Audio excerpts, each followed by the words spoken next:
Good morning, everybody. It's Sunday, April 5th, 2020, and we've got another big pick today.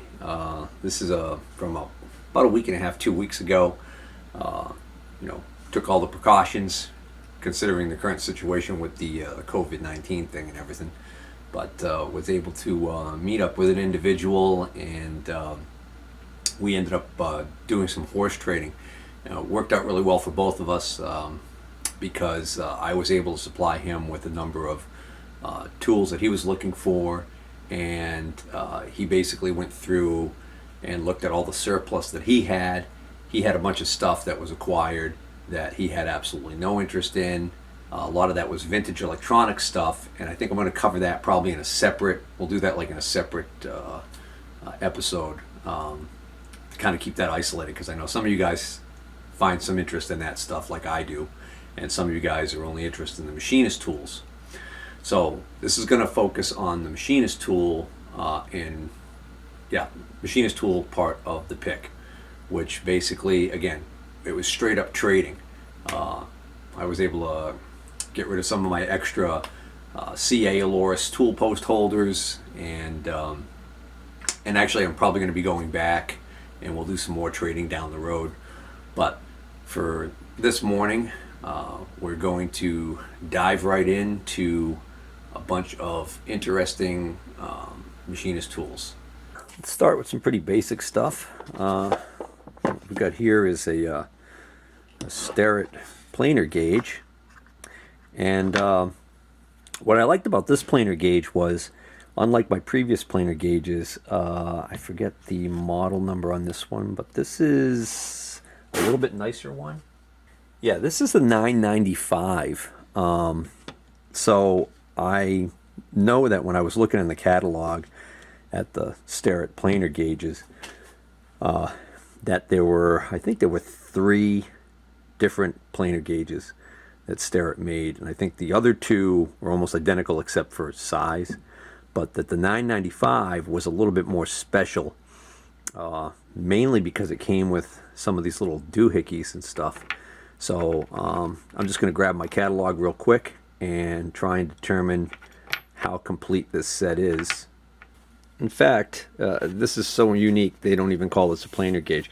Let me first show you the more common planar gauges that you tend to find, which are the 246, which is the little guy, and then the larger one you tend to come across is the 599. And you can see these are both called planar and shaper gauges. But on the previous page we have the 995, which Starett does not call a planar and shaper gauge. They actually call it the universal precision gauge, because it's got a little bit more going on with it here. One of the biggest differences you see on it is that it's got this fine adjustment nut right here, which makes it unique. And then it has more attachments that it came with, making it a little bit more versatile. And this is specifically designed for gauge makers, inspectors, tool and die makers, and machinists. So I don't know how well those pictures are coming out, but they're giving some examples of how to use it with the different attachments. It can be used as a scriber with the scriber attachment, an offset attachment, transferring settings with a Starett vernier height gauge, and last word indicator. So there's several ways this could have been ordered. This could have been ordered with just the gauge with the 3-inch extension and no case, or the gauge with the 3-inch extension and the case with none of the accessories, or you can order it as a complete kit, which is what this appears to be, which would be the gauge, the 3-inch extension, and then the following accessories: a 1-inch extension, the offset clamp with bolt, and the this is the offset clamp, this is the bolt, and then the scriber with the attachment for to clamp the scriber clamp. So this is a complete set, which is great, because these little pieces in here, if you're missing any of these, they're gonna really get expensive quick. And I'm sure unless you're a collector, a lot of people probably wouldn't even bother looking for them. But this is nice complete. This is the nicest one I've ever had. So this is gonna go in my personal box, not for sale. So that means I could sell my planar gauge, I guess. I think it was a nice clean Lufkin that I was keeping for myself. No, actually I sold the Lufkin a while back. I forgot. This is the one I had been keeping for myself. This is a Helios, Helios. This is made in Germany. These are actually really good quality tools. This one's in beautiful shape. That light green enamel paint is in perfect condition. Just a really nice little planar gauge, and it's in its I believe this is the original box, and it comes with the 2 extensions, so I'll be able to make somebody happy with that, I think. So let's see, next up we have something really old, early Brown and Sharp case, a little bit of green paint overspray on it.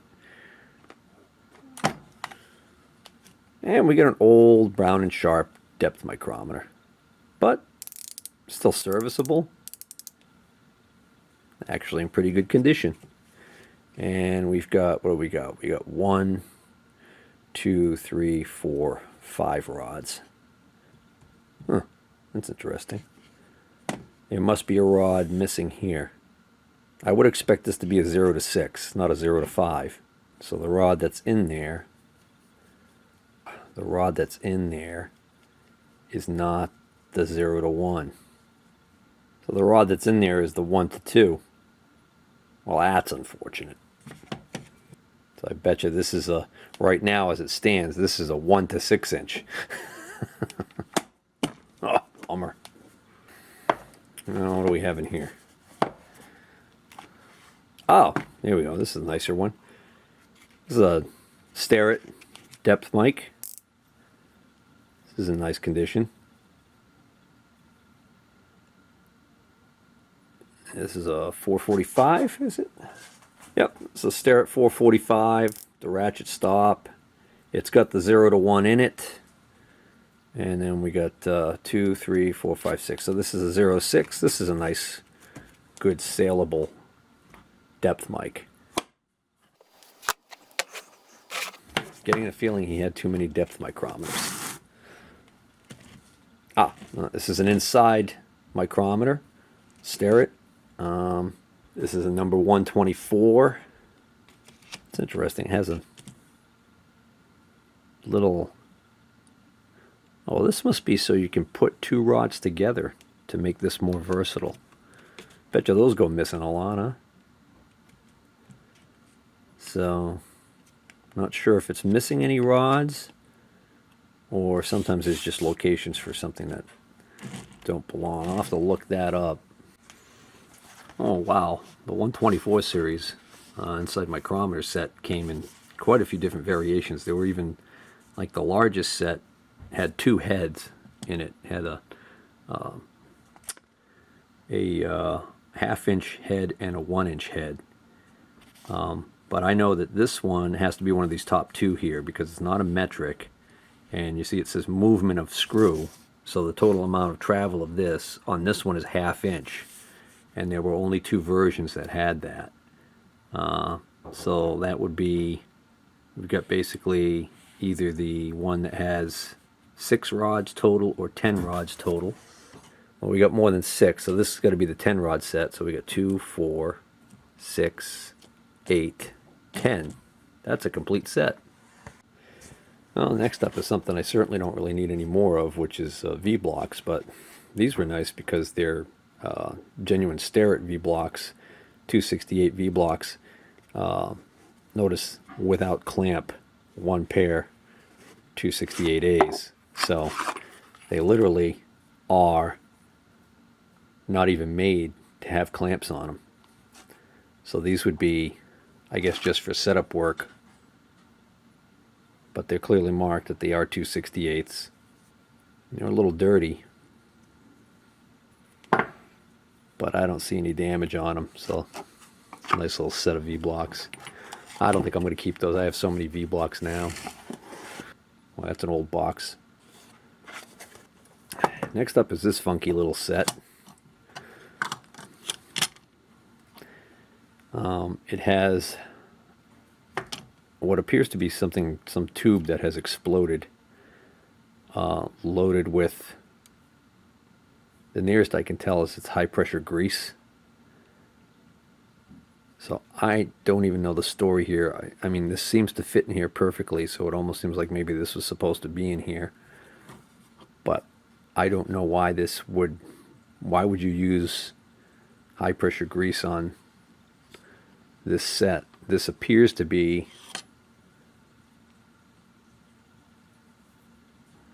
there must be like a tiny bit of relief on these, otherwise they wouldn't cut. But I mean, are these some sort of tapered reamers?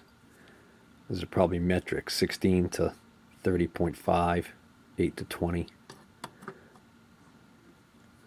It's kind of a funky deal. Well, I just learned something new. One of the great things about finding something I haven't seen before and kind of forces me to do the research, and I learn about something that I didn't even really know about. These are actually drills.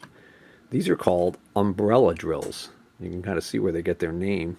They look like looks like the umbrella on your patio table when it's closed. But these are for tubing and thin materials like sheet metal. And it's kind of like a step drill, if you've ever seen one of those Christmas tree type drills, drill bits for thin material where you can get a whole bunch of different sizes in steps. This basically gives you the same ability to do that, only it doesn't have steps. It's continuous. Starts at 16 millimeter and goes up to 30.5. And what's great about these is because of the design, they're not going to be grabby on thin materials like a twist drill. So anybody who has ever drilled through a piece of sheet metal on your drill press with a regular twist drill knows that one of the problems is, especially as soon as it breaks through, the twist wants to grab that piece of metal and try and turn it, and often will deform the hole. So that's kind of neat that that's there. I still don't quite get the grease deal here, but you know, well, it's probably hazardous waste. I better keep it in there. And next up we have a this is a 15-piece ER40 collet set. So this is a import. It says CME, or is it ME? All right, so yeah, CMEC is that logo, and it stands for Complete Manufacturers Equipment Corporation, which is probably just a what should we call it? Distributor. And looks like these were bought off of eBay. 15-piece ER40 collet set was $108 for that set, which is cheap for a complete set of ER40 collets. You know, you got 3, 6, 9, 12. You got 15 sizes in there. So I currently do not have a ER40 collet adapter, but I guess I'll have to acquire one for my mill, because I think I'm going to hold on to that set. These were actually purchased 2017, so that wasn't that long ago. It's funny, not only was I able to find a set like this one on eBay, I was able to find the exact same set on eBay, selling for the same price it did back in 2017, $108 with free shipping, and sure enough, there is the seller's information right there. CMEC. Let's see what else they're selling. Let's see what the most expensive thing is that they sell. Oh, look at that. $5,000 for a 10-inch 4-jaw self-centering chuck. That seems a little high. Well, actually, I think maybe this might be a little higher. How would you like to buy a 468 block for $5,259? Okay, this is... I find this occasionally on eBay, and it always defies all logic. Why would somebody think that they're going to get that kind of money for this? 84 of them were sold. The HV5C collet fixtures, an import version for $5,179. I got to figure out what's going on. I just remembered. I ran into this once before, and I was able to figure out what this is when the supplier has none in inventory or they can't get any, instead of taking the listing down, they just put the price up to some ridiculous price that no one would pay. And then when they get them back in stock, they'll go in and they'll just change the price. I don't know why they do it that way. Next up is another interesting tool that I think I'm going to keep for myself. I've never seen before. It's kind of hard to see on the cover here. It's kind of faded out. But this actually says the Walton company tap extractors. So this must be what John Boy and Jimmy Bob and Ben were all up to after money went out of timber. So anyways, this is what looks to be a fairly substantial set of these devices here called tap extractors, and I think these are the coolest thing. So there's a bunch of even like really little tiny ones over here, but for those of you who might be like myself and had never seen one of these before, essentially the anatomy of the device is you've got a square shank drive on the top of this central shaft, okay, and then the shaft is grooved for these little fingers. They almost look like I don't know if you've ever seen feathers and wedges used for splitting granite, but if I take this sleeve off, it actually allows these to come out, so you can see the way these are made. Okay, and it rides in these little slots. What this allows you to do is it allows you to extend these little fingers like this. Okay, so see what we got there? We got 3 little fingers extended, right? Now grab a tap. All right, so I had to grab a larger size here to find a tap combination handy that would explain how this works. So this one appears to be missing maybe 2 of the fingers. Maybe they broke. The ones that are on here look pretty bent up. This looks like this was a pretty well used one. But the idea is you extend these fingers. So the idea is, if let's say I'm tapping a hole and I snap this tap off in the hole, well, if I snap this off, when you look down into that hole, what you would basically see is a sheared off version of this profile here with these 4 little slots, right? So you come with this tap removal or tap extractor tool, you extend the little fingers down in there, okay, and voila, bring this down to tighten those up, right? And then you turn this and you back that little piece of the tap back out. In theory, it should work perfectly fine. The bad news about this set is it seems like it's far from complete, even though there's a whole bunch in here, because what I just realized when I went to grab a tap was notice the 3 fingers in a triangle formation. So that's for a 3-flute tap. So it seems like some of the, well, that's for a 4-flute, but it's missing 2 fingers. Right, so we got a variety of them here. It doesn't really matter because I've already made up my mind that I'm going to keep this for myself, and for that. The only thing that I hate more are tap extractors or screw extractors. They really suck. Well, I guess I'm one of the only people left on Earth that didn't know about these Walton tap extractors. Apparently they're still being made, because I saw plenty of them on eBay in newer plastic style cases. Still use the same design, so it must be tried and true. And the other good news is there's ample opportunity to buy replacement new old stock fingers to replace these fingers as they get bent and damaged, like some of these might be, or missing. So that's kind of nice. So yeah, I think that's going to be a nice addition. Next up, Little Giant Starett 190 jack screw sets. So I've got some of these, I think, for myself, and I think I got like a set of there's two versions of these. There's the fine and the coarse thread versions. So this is an S190 set. So this is a complete set, which what's supposed to be in a complete set is you should get one jack screw with this type of an insert, threaded insert, okay, with a little foot on the top, and then an auxiliary insert so you can change it out for a point.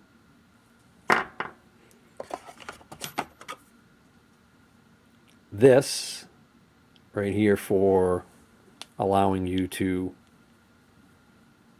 basically sit this on I guess a wedge or a slot.